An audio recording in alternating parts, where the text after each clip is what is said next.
Olá, voltei mais uma vez, depois de mais ou menos um mês de hiato, eu acho, desde o meu último vídeo que eu postei, uma espécie de vlog sobre o meu primeiro mês de viagem, né, o mês de abril. E eu tava me planejando para voltar, eu ainda tô com algumas ideias de vídeos para postar. Eu quero postar o vídeo de vlog do mês de maio. Tem algumas coisas legais para mostrar para vocês e consegui filmar algumas coisas dessa vez. Mas o mês de maio foi um mês muito cheio, por conta de vários eventos que eu participei, tanto aqui na França quanto eventos à distância no Brasil. Eu acho que foram ao todo uns 4 eventos no mês de maio. Foi bastante intenso, assim, acumulados em semanas seguidas. Então, eu realmente fiquei totalmente sem tempo para parar e é, ter um tempo para falar e de fato editar os vídeos, né? E na verdade eu tava com uma ideia inicial que era fazer 2 vídeos, um para falar de um livro específico, que é o Putin, da Nelly Arcan, e um outro vídeo que seria o vlog do mês de maio, efetivamente.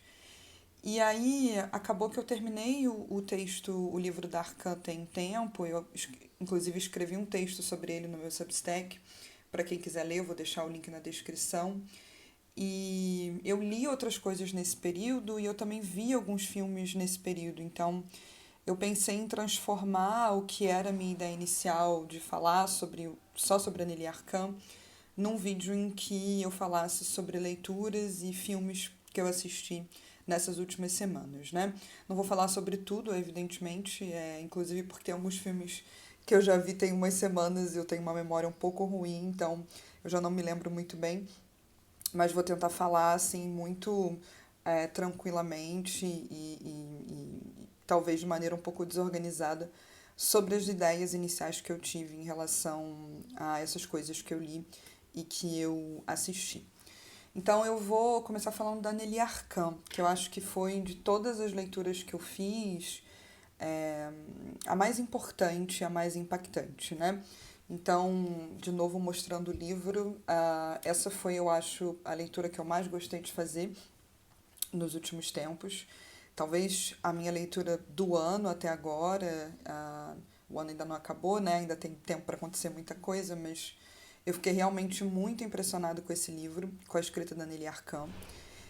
Eu já conhecia a Nelly Arcan de nome, por causa de uma amiga minha, que é a Cassiana Lopes Stefan, que é uma filósofa, tradutora, escritora incrível. Recomendo que vocês pesquisem o trabalho dela.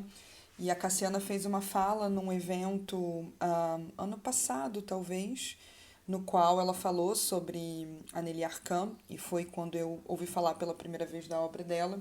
E além disso, a Cassiana é a tradutora do Putin no Brasil. Então, se vocês tiverem interesse de ler, vocês conseguem achar. Está publicado pela editora Crocodilo, se eu não me engano, a edição é de 2021. Como eu confio muito no trabalho da Cassiana, acredito que é muito bem traduzido para o português.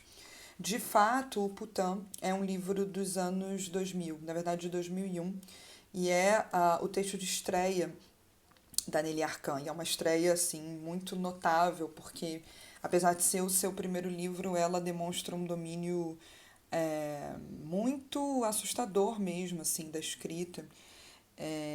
E ela vai, afinal de contas, nesse livro contar pra gente numa espécie de monólogo interior, né? O livro tem essa característica de ser uma espécie de fuga na linguagem, ele corre, o pensamento corre como se fosse um longo rio interminável, né? E ele vai sendo dividido em vários fragmentos que são reflexões dessa personagem sobre a vida que ela tem levado nessa profissão de puta, né? E aí isso explica, claro, o título do livro. E a gente meio que descobre a uma certa altura que o livro é fruto de uma sugestão do psicanalista da autora, e na verdade é sempre difícil falar sobre esse livro em termos do que é o eu lírico, do que é efetivamente um registro mais autobiográfico, porque de fato a Nelly Arcan experimentou, né, o que ela relata aqui, a situação de viver como puta, né, como putão, que ela descreve ao longo do livro. Então, o livro ele fica sempre nesse meio termo entre ser uma autobiografia e ser uma espécie de ficção e uma espécie de reflexão. Não interessa tanto, eu acho, em termos de. O livro não é tão interessante, ou pelo menos eu não leio ele nessa chave, como sendo um livro de relato muito objetivo dos fatos. É muito mais interessante por conta da linguagem que Arca emprega, que na verdade são só esses pensamentos, sem um ordenamento muito preciso, sem uma preocupação em apresentar uma estrutura narrativa mais tradicional. Isso eu acho muito mais interessante e acho que isso tem uma força muito maior do que um simples relato memorialista dessas circunstâncias pelas quais ela passou, né? Então, é um livro muito impactante e muito duro. Eu estava conversando com a Cassiana sobre ele, ela me disse que algumas amigas dela, de diferentes posições teóricas, se sentiram muito incomodadas com a leitura do livro, o que eu compreendo, porque a Nelly Arcan, ela tem um tom. Isso eu acho que é uma das outras, um outro aspecto interessante do livro. Eu tentei discutir isso de uma maneira um pouco mais filosófica e mais elegante nesse texto que eu escrevi no Substack, porque não é um tom emancipatório, sabe? Não é um livro que busca apresentar uma solução para um problema estrutural, a exploração do corpo feminino na sociedade, né, evidentemente, mas é uma espécie de grito, né, uma espécie de grito longo de revolta e de vingança, se a gente quiser, só que de uma vingança que tem que ser entendida num sentido muito preciso e muito ambivalente, porque não é uma vingança pensada como uma emancipação, ou seja, ela não tem qualquer esperança de ser capaz de sair desse circuito de dominação, mas ao contrário, é como se a vingança dela repousasse no fato de que ela vai mergulhar cada vez mais a fundo nesse destino de gênero que foi imposto a ela, né? E ela vai refletindo sobre a condição da mulher na sociedade, ela mesma, isso ela deixa claro em alguns momentos, né? Tinha uma outra profissão como pesquisadora, ela fazia um mestrado em literatura. Muito embora o livro ele não seja muito teórico nesse sentido, tem algumas passagens mais ou menos teóricas, em que ela vai refletir sobre o parentesco entre a linguagem e a morte, né? Que são bem interessantes. Todo o livro ele é escrito sob o fantasma da morte, e aí tem um dado triste, que é o fato de que a própria Nelly Arcan se suicidou em 2009, e ela fala muito sobre suicídio no livro, né, a uma certa altura, mais ou menos na segunda parte, ela levanta o suicídio como uma possibilidade. E a própria escrita dela é uma escrita muito suicida, né? Porque se coloca desse ponto de vista de aniquilar a si mesma, de ir até o máximo possível, até onde ela puder, nessa espécie de existência mutilada, que é uma existência que não. Quer dizer, não é um vitalismo total, por isso ela não é uma escritora da emancipação, não é uma escritora propositiva, ela é uma escritora muito mais pessimista e crítica, né? E que talvez tenha algum pensamento interessante aí sobre resistência política e sobre estética também, caso a gente consiga pensar ele na contramão da lógica da possibilidade de você sair de um domínio estrutural maior, né? Não sei se eu vou conseguir elaborar isso filosoficamente aqui com vocês, porque a ideia era só mais registrar um pouco de maneira mais fluida as minhas impressões de leitura, mas eu achei muito interessante, muito impactante a escrita dela. Não é um livro que a gente lê facilmente e acho que para quem consegue terminar é um livro que modifica muito a nossa relação com esses temas, né? A relação com, com o corpo feminino, com o lugar da mulher na sociedade, e que tem uma potência literária ao mesmo tempo que eu acho que é muito forte, né?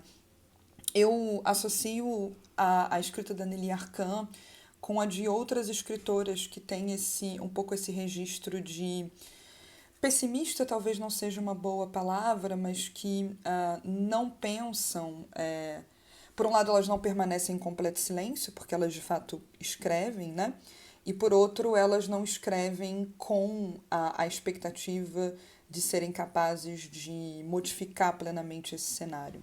E aí eu penso muito na Ariana Harwitz, eu acho que é assim que se pronuncia o nome dela, no livro dela chamado Morra Amor, que é uma escritora argentina.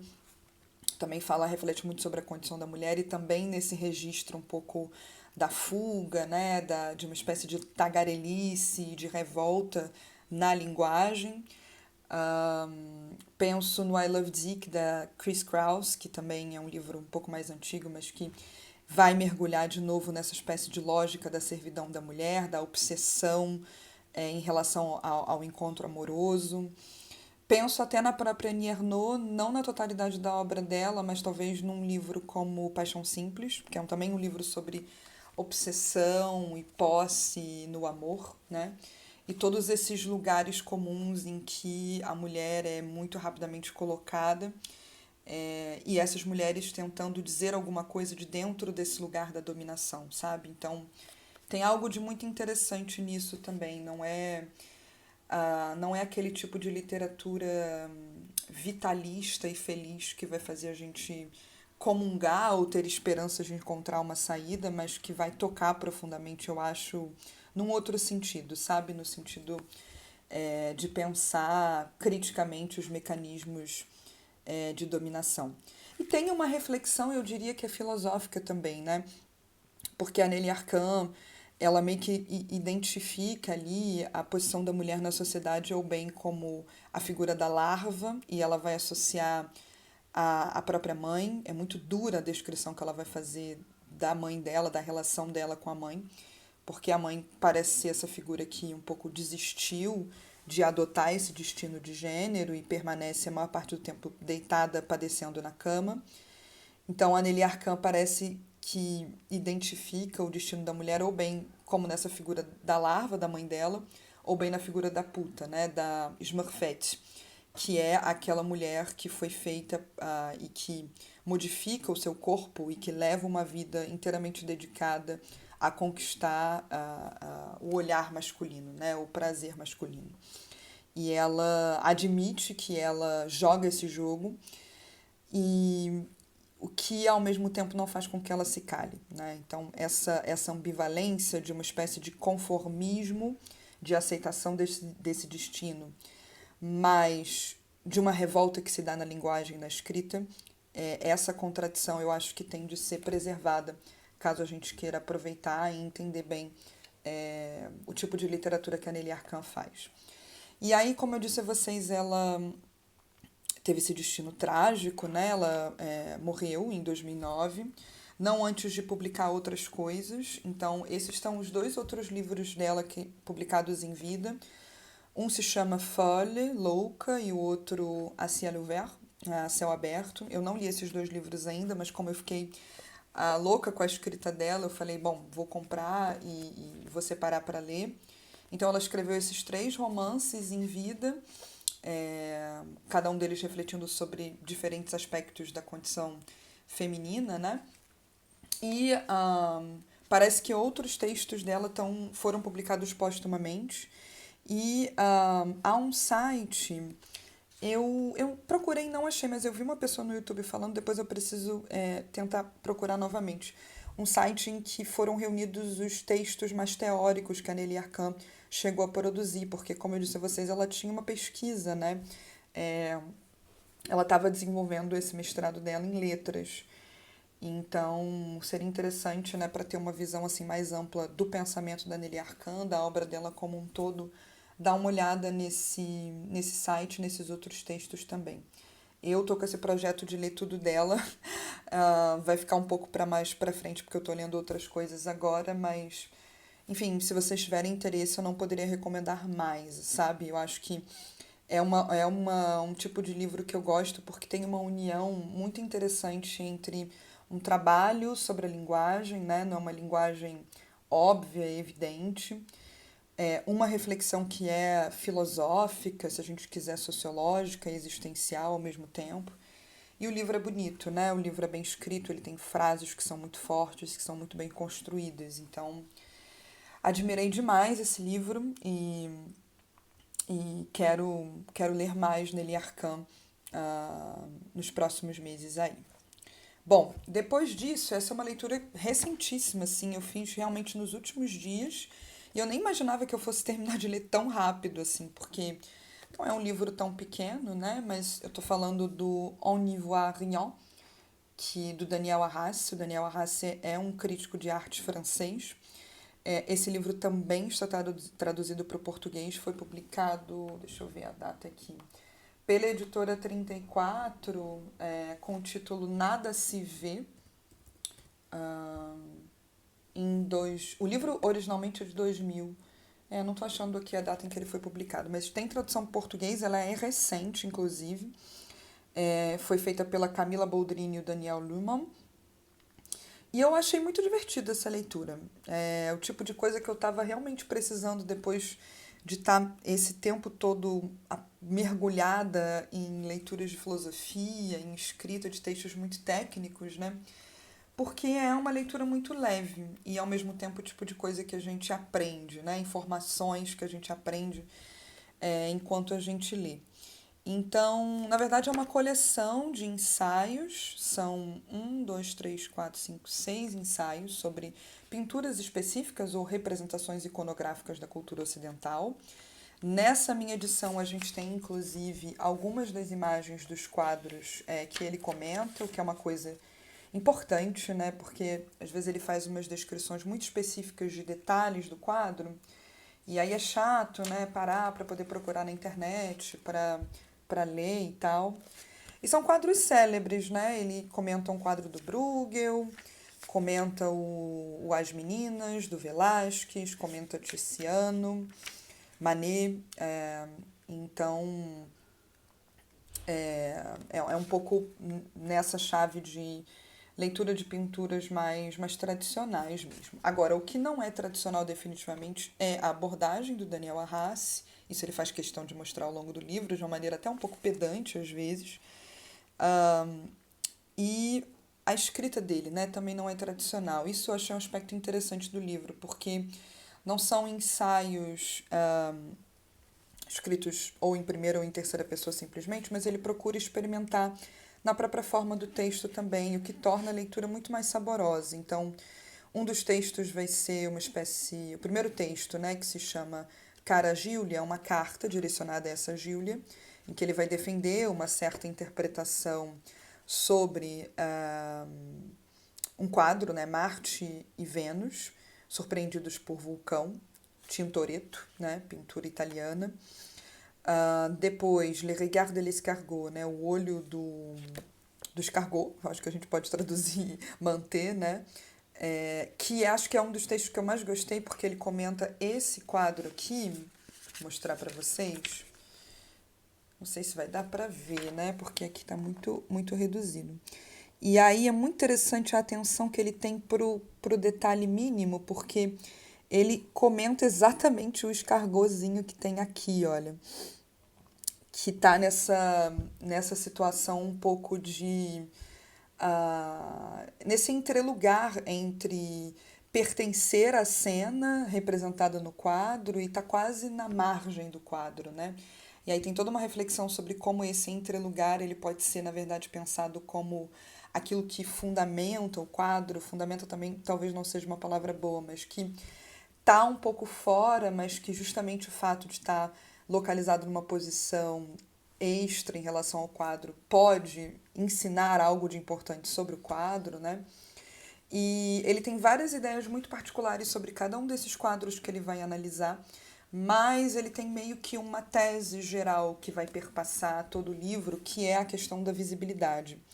Então ele está o tempo todo reforçando como existe uma certa prática na historiografia acadêmica de não ver, de não olhar para o que o quadro e o pintor nos mostra com aquela representação específica. Então, todos os textos, né, a carta que ele escreve para Gíulia, o diálogo com esse personagem, com esse interlocutor imaginário, uma espécie de diálogo socrático que ele inventa, né, tentando persuadir o seu interlocutor.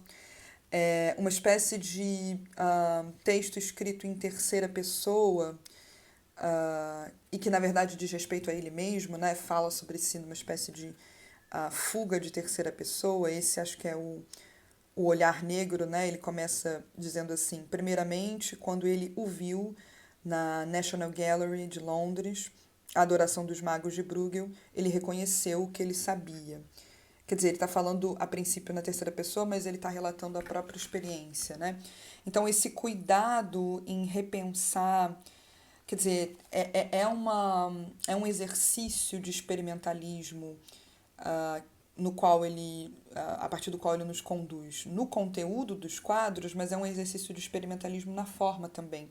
Então, eu achei essa compatibilização da forma e do conteúdo da escrita muito interessante. Agora, essa tese sobre a visibilidade, sobre a ausência do olhar nas abordagens mais tradicionais em pintura, às vezes é corroborada por um tom que é um pouco corretivo e pedante, que me irrita um pouco, sinceramente, né? Como se ele tivesse dotado de uma certa verdade importante e do alto de uma certa superioridade fosse contar isso para os outros que não a conhecem, e às vezes tem quase um certo desprezo pelo estudo, pela pesquisa que eu acho um pouco abominável, para ser sincera. Mas tem, além disso, uma oposição que eu acho que é ruim filosoficamente, né? Ou com a qual eu não concordo filosoficamente, que é uma separação entre quadro e texto, né? Então, muitas vezes ele constrói essa oposição, talvez para fazer aparecer sua posição de maneira mais explícita, né? Ou para contrastar mais fortemente a posição que ele quer defender com a posição que ele considera como mais célebre, né? Nessa maneira de pensar os quadros. Quer dizer, bem, uma coisa é o quadro, outra coisa é a literatura que foi produzida sobre esse quadro. Então, o texto é diferente do quadro, né? E ele está ali o tempo todo criticando esse recurso ao texto e defendendo uma espécie de internalismo absoluto, que é uma coisa impossível, né? Ele mesmo, quando ele vai ler os quadros, ele recorre a informações externas, fazendo, é claro, uma seleção do que ele vai considerar importante ou não, e colocando as informações pictóricas, visuais do quadro dando um lugar de maior importância a isso do que aos textos. Mas eu acho que dá sempre para a gente colocar a pergunta, afinal o quadro não é também um tipo de texto, né?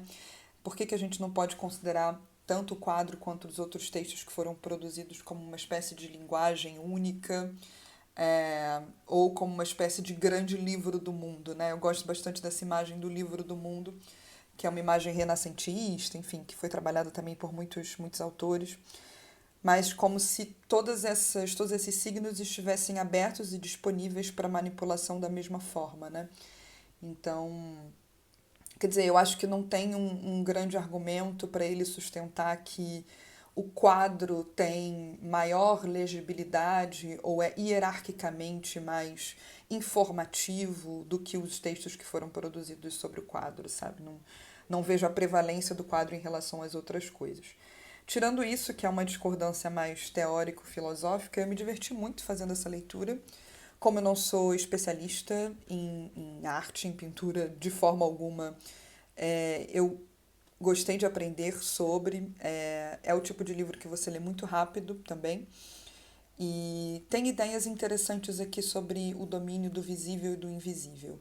E eu penso até se eu não vou aproveitar alguma coisa sobre o texto, sobre o escargot, para pensar outras coisas que eu estou querendo trabalhar em relação a sonhos, né? Eu estou tentando começar uma pesquisa sobre sonhos na filosofia moderna, e um dos sonhos do Descartes aparece essa figura do melão.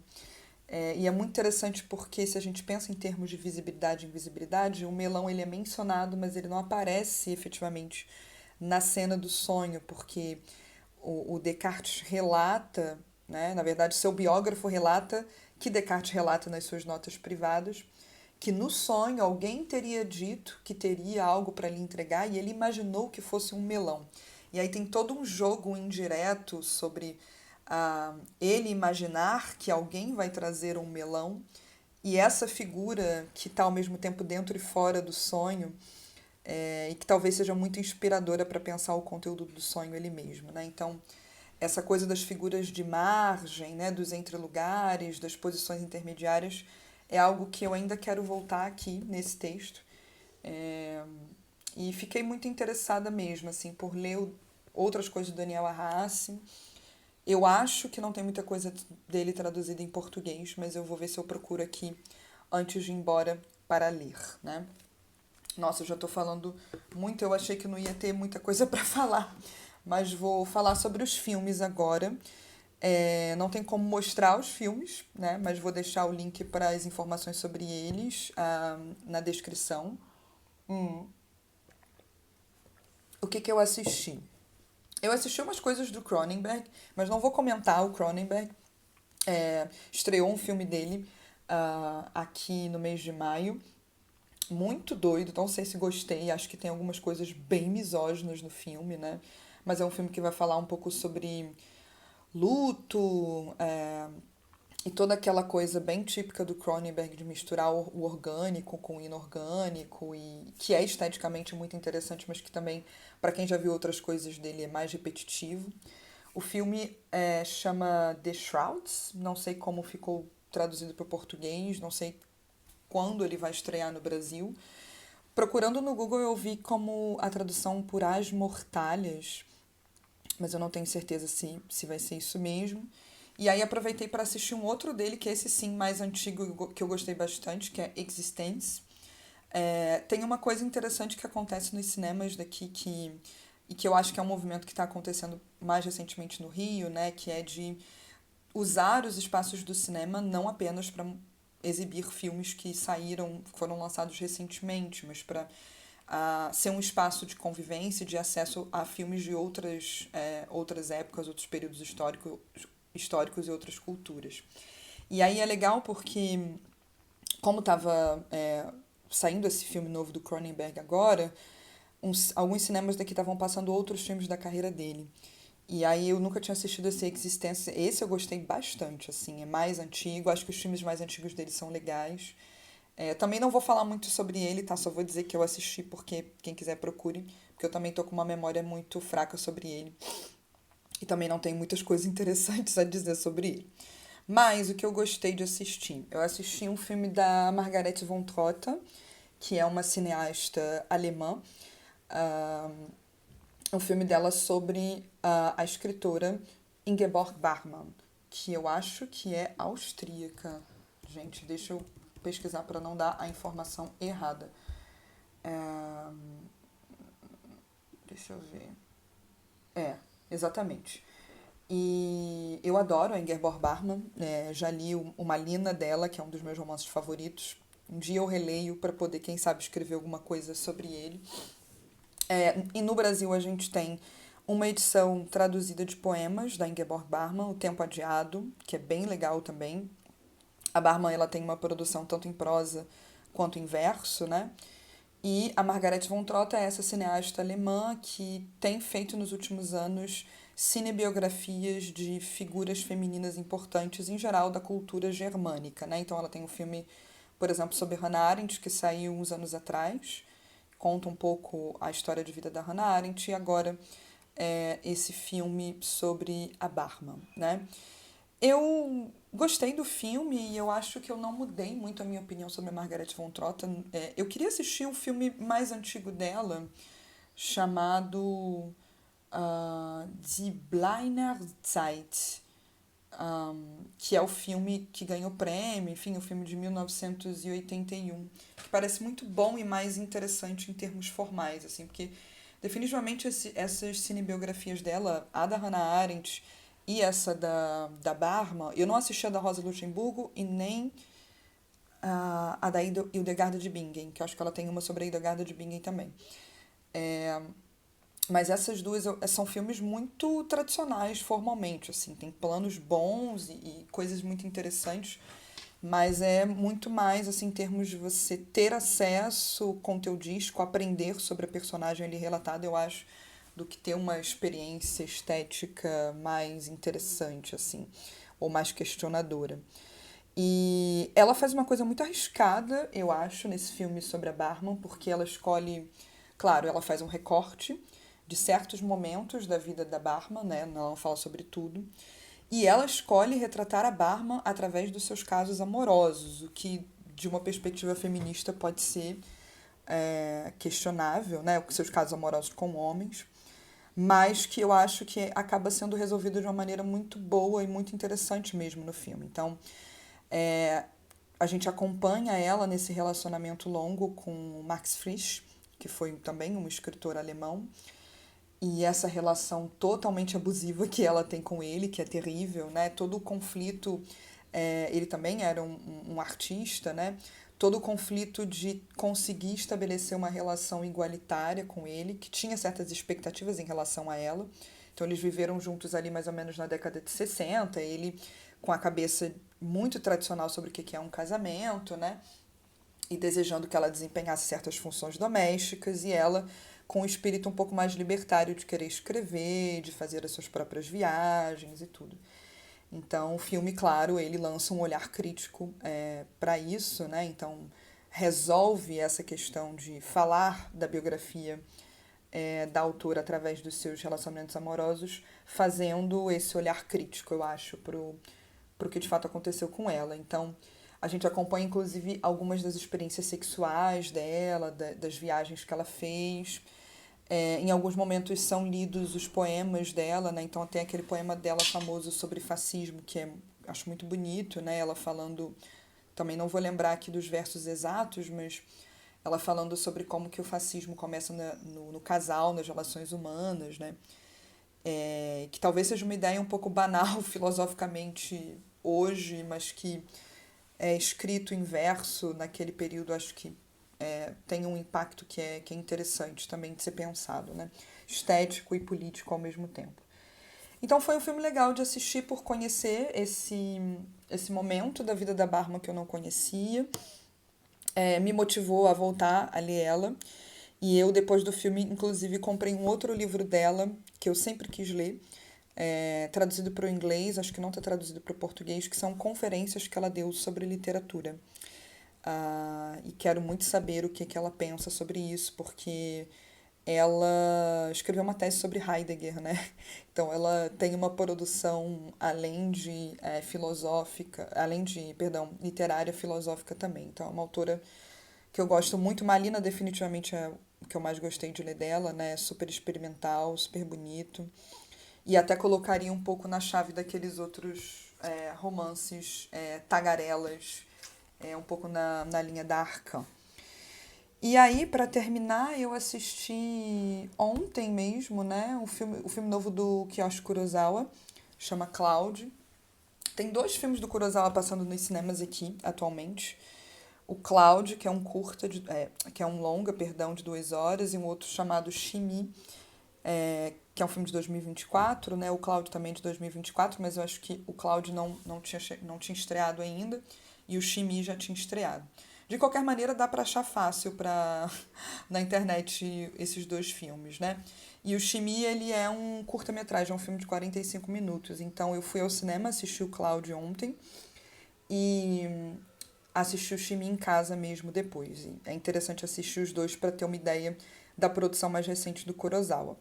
O Kurosawa é um cineasta que eu gosto bastante, eu adoro Tokyo Sonata, acho um filme lindíssimo. E os clássicos dele mais de terror, né? Tipo Cura, acho muito, muito bons mesmo.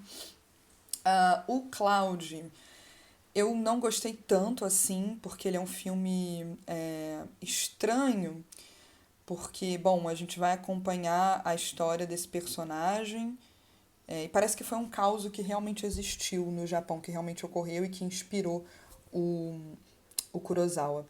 De um cara que trabalhava numa fábrica, tinha uma vida mais ou menos comum e que decide se lançar na internet revendendo produtos, né? E aí toda a primeira parte do filme é bem interessante como ele é filmado, a gente não entende muito bem o que está acontecendo. Tem as relações pessoais ali descritas do personagem central com a namorada e com o chefe no trabalho, né? Até que o filme vai para um segundo momento em que ele se retira da cidade, ele aluga uma casa num local afastado e começa a trabalhar dali e começa a ganhar muito dinheiro através da revenda dessa mercadoria, que ele compra por um preço mais barato, revende por um preço muito mais caro, e ele revende coisas falsificadas, enfim, e começa a despertar o ódio de certas pessoas na internet, ah, a tal ponto de que ele vai sofrer uma tentativa de assassinato de um grupo formado pelas pessoas que ele tinha encontrado quando ele tinha essa outra vida em Tóquio, né, quando ele tinha esse outro trabalho. E aí o que acontece é que tem toda uma reflexão sobre trabalho, né? É um filme muito sociológico e muito contemporâneo, né? Ele tem um olhar muito crítico para essa questão do mundo do trabalho e para o fracasso, digamos assim, de certas expectativas, inclusive de gênero, né? Acho que dá para ler nessa lógica de expectativas em relação à masculinidade, por exemplo. Então é muito legal desse ponto de vista. Mas, e é muito bem filmado também, acho que não é só isso, né? Tem bons planos, uma boa reflexão formal ali também. Mas fora isso, a segunda metade do filme vai para um lugar meio pueril. Eu escutei uma conversa entre dois jornalistas comentando aqui na França esses dois filmes e eu concordei bastante com a análise deles, assim, porque eles dizem isso, o filme vai para um lugar muito prosaico e até mesmo bobo na segunda metade, porque vira um pouco um filme de perseguição, os personagens são extremamente caricatos, eles explicam toda a sua psicologia, a gente perde toda a sutileza e todo o aspecto sugestivo que tinha no começo do filme. Então ele fica bem menos interessante, ele vai para um lugar muito mais do absurdo e que não me agradou tanto, infelizmente, né? Então tem um desnível muito explícito, eu diria, entre a primeira e a segunda metade do filme, e eu gostei muito mais da primeira metade do que da segunda. Agora, o Shimi, que é esse outro que eu assisti ontem, esse eu achei maravilhoso, né? O filme, talvez por ser menor, muito mais redondinho, tem planos lindos, muito bem filmado também, muito mais compacto nesse sentido. E ele é um filme mais de horror, assim, mais explicitamente de horror, tem cenas mais sangrentas, né? E basicamente a gente tem a história desse cozinheiro que começa, o filme começa numa cena de uma sala de aula em que ele está explicando, né, como cortar os alimentos para os alunos. E acontece que um dos alunos começa a ter reações muito estranhas, né, a querer não obedecer às instruções do professor, a questionar ou a dizer simplesmente frases sem sentido.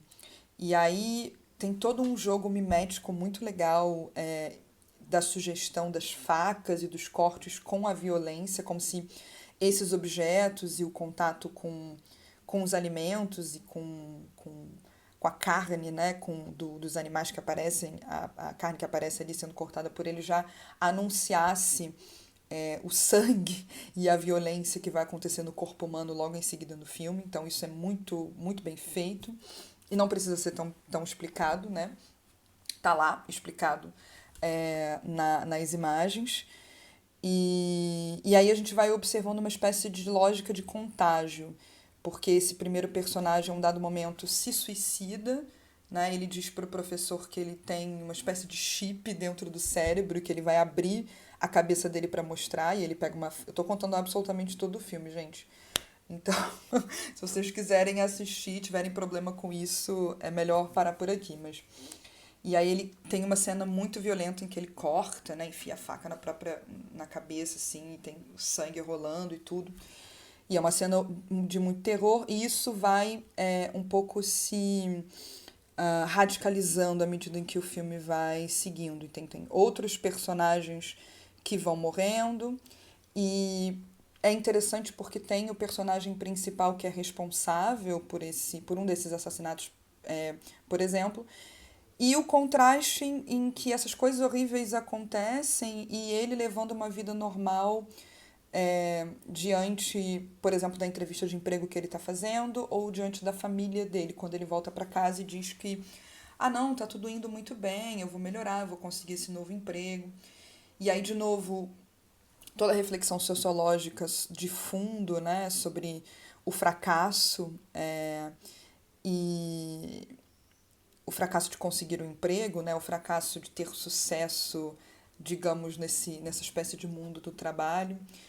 E quase uma espécie de referência implícita à lógica do Dr. Jekyll e Mr. Hyde, porque esse personagem ele tem comportamentos diferentes nos diferentes ambientes em que ele transita, né? Então, um comportamento comedido e sério e aparentemente muito seguro de si com a família e com certas pessoas do trabalho, né? Nesse mundo público do trabalho. E ao mesmo tempo que esse comportamento extremamente violento e o lado mais monstruoso dele que fica escondido. Tem uma cena específica do filme em que essa coisa do monstro parece muito explícita, que é quando, claro, né, ele se olha no espelho e parece estar muito intrigado com o próprio reflexo e com o que de fato ele está vendo ali. Então, gostei muito desse filme, achei muito bonito, muito bem feito. A união entre forma e conteúdo ali tá muito bem trabalhada, então recomendo demais. Um outro dado interessante sobre esse filme, mas isso não fui eu que mencionei, mas nessa conversa, né, nesse podcast que eu ouvi dos críticos comentando, eles dizem como que esse filme é mais sutil do que o Cloud, porque a gente nunca tem certeza se de fato a gente está acompanhando um delírio do personagem ou se de fato aquelas situações estão ocorrendo, né? E ele consegue trabalhar esse aspecto do delírio e da indefinição de uma maneira mais interessante do que aparece no Cloud. Então é isso. Olha, acabei falando bastante as coisas que eu gostei de ler e os filmes que eu assisti. E aí eu espero voltar em breve com o vlog do mês de maio. E aí vai ser um vídeo, eu espero, um pouco mais dinâmico, né? Em que eu mostre os lugares que eu fui e comente também. E não fique só falando durante 40 minutos. Gente, obrigada. Até a próxima.